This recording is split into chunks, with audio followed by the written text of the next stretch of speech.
Dalam diam, Jokowi hajar BS, ditulis oleh Nina Nur di steward.com. BS dalam beberapa hari terakhir ini seakan jadi primadona di media berita maupun media sosial, tentu dalam konteks negatif. Karena alasan BS masuk berita adalah perkataannya yang provokatif, menghina dan menghujat Kasat Jenderal Dudung Abdurrahman. Ada satu jenderal namanya Jenderal Baliho, OPM dirangkul, ormas Islam dimusuhi. Kalau tidak ada para ulama, para habaib yang datang dari Arab ke Indonesia, si Dudung masih nyembah pohon. Lanjut BS. Terutama pernyataan yang terakhir itu yang berhasil membuat gaduh di media sosial. Para netizen pun beramai-ramai menyerukan agar pihak aparat menangkap BS. Karena BS dinilai sudah menghina jajaran TNI, dengan demikian juga dinilai menghina bangsa Indonesia. Apalagi pernyataan BS memang bernuansa sara, terlihat meninggikan bangsa Arab dan merendahkan bangsa sendiri. Padahal dia sendiri cari makan di Indonesia. Saya geram sekali mendengar perkataan BS ini. Saya yakin warga negara Indonesia yang waras pun pasti akan bangkit amarahnya. Kita ini orang pribumi, seakan dianggap BS bukan manusia. Sebelum kedatangan orang-orang Arab di Indonesia, logikanya, kalau dia begitu mengagungkan orang Arab, kenapa dia tidak pindah saja ke tanah Arab sana kan? Logika kedua, mengapa BS seperti halnya seniornya sang imam besar FPI Habib Rizik selalu menyerang pemerintah, sembari menyebut diri sendiri sebagai ulama. Bahkan, Rizik sempat menyerukan soal revolusi akhlak. Dalam sebuah video lain yang sekarang juga viral, terdengar BS memaki Presiden Jokowi, Ibu Megawati, dan juga Ahok. BS memakai kata bangsat diarahkan pada pihak-pihak yang dia hina. Dia pun menantang Presiden Jokowi untuk menangkapnya. Namun, pernahkah Bahar ini menghujat para tokoh yang berhubungan dengan aksi 212 ketika ketahuan mereka melakukan tindakan korupsi atau tindakan penipuan? Sebut saja Zumi Zola, mantan gubernur Jambi, atau pasangan pemilik First Travel yang menipu hingga 63.000 jamaah umroh, atau mempertanyakan anggaran-anggaran ganjil di DKI Jakarta. Keberpihakan yang taat bisa jadi menunjukkan kesamaan sang dalang yang berada di balik sepak terjang BS. Dari sana sudah jelas bahwa keriuhan yang ditimbulkan oleh BS sejatinya adalah sebuah rekayasa politik. Ketika Rizik terdiam di dalam penjara dan pengaruhnya tidak lagi terasa di area publik, BS pun dimunculkan. Seakan mendapatkan PR untuk mengaduk-aduk suasana publik yang sedang tenang dan juga damai. Menyelesaikan proyek yang terpaksa ditinggalkan oleh Rizik. Serangan pun dilancarkan. Dan BS memang sosok yang paling cocok untuk mengeksekusinya. Bahar ini tidak pernah mengerem mulutnya. Dia tahu betapa setianya para pengikutnya. Lepas di penjara karena kasus penyiksaan anak di bawah umur saja, mereka masih setia melayani BS sampai mencium kaki BS. Sebagaimana kita lihat dalam salah satu video yang juga viral. Walaupun hanya segelintir, yang penting suaranya ramai terdengar.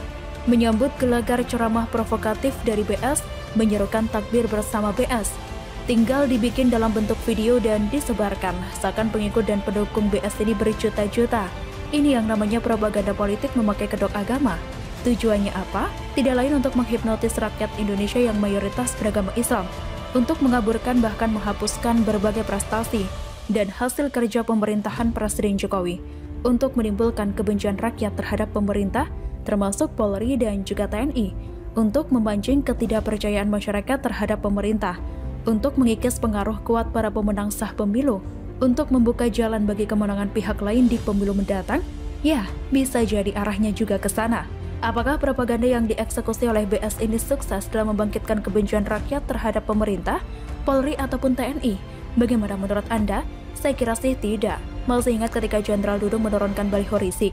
Begitu banyak karangan bunga yang dikirimkan masyarakat buat TNI dan juga Polri. Lebih banyak ketimbang para peserta reuni 212 pada awal bulan ini. Lebih banyak masyarakat yang mengecam balik kelakuan BS, dan saya yakin kalau sesudah ini Polri menangkap BS, pasti bakal banyak karangan bunga lagi yang dikirimkan buat Polri. Ditambah lagi dengan hasil survei terakhir soal kepuasan publik atas kinerja dari Presiden Jokowi, yang angkanya mencapai 80,3%. Mereka yang bermain di balik BS pasti kaget dengan hasil itu. Pasti ngomel sendiri. Bagaimana seorang Bahar Smith bisa membalik kecintaan dan kepercayaan rakyat terhadap Presiden Jokowi setinggi itu hanya dengan mengeluarkan caci maki ke arah Kasat Jenderal Dudung? Bingung kan? Itu baru satu bagian dari cara senyap Presiden Jokowi menghajar para lawan politiknya, termasuk BS dan para pengikut dan pendukungnya. Bagian lainnya adalah menyangkut waktu. Tuntutan publik agar BS segera ditangkap sudah menggelora sejak beberapa hari lalu. Barang bukti pun tersedia. Laporan polisi terhadap BS pun sudah ada sejak tanggal 7 Desember lalu. Terus kenapa hingga sekarang BS ini belum juga ditangkap? Harap sabar ya guys, kesabaran akan berbuah manis. Jika BS berusaha membangkitkan kebencian dengan cara menceramah provokatif, memaki, dan menghujat seenak mulutnya, maka sebaliknya, kebencian rakyat juga bisa bangkit terhadap BS dengan lebih masif. Jika makin banyak tersebar video ujaran kebencian oleh BS, makin banyak melihat video itu, makin bangkit amarah rakyat, makin tergerak hati rakyat membela Jenderal Dudung, membela TNI, membela pribumi. Makin besar amarah rakyat terhadap BS, makin terjepit ruang gerak dan pengaruh yang bisa dieksekusi oleh BS. Makin tidak tercapai target BS untuk membuat rakyat membenci pemerintah. Coba saja, sana jalan-jalan ke berbagai daerah. Siapakah yang akan disambut dan dielok-elokkan oleh masyarakat? Yang memaki-maki atau yang dimaki-maki? BS atau Jenderal Dudung? BS atau Presiden Jokowi? Propaganda memang harus dibalas dengan propaganda. Dalam diam, Presiden Jokowi berhasil membalik propaganda yang digelar oleh BS, sehingga jadi senjata makan tuan. Kalau soal ditangkap sih kita tunggu sajalah ya waktunya yang dirasa tepat oleh aparat. Yang pasti Presiden Jokowi selalu melindungi rakyat dengan caranya sendiri, dalam aksi yang terlihat nyata, maupun dalam diam tanpa kata-kata, selalu dari kura-kura.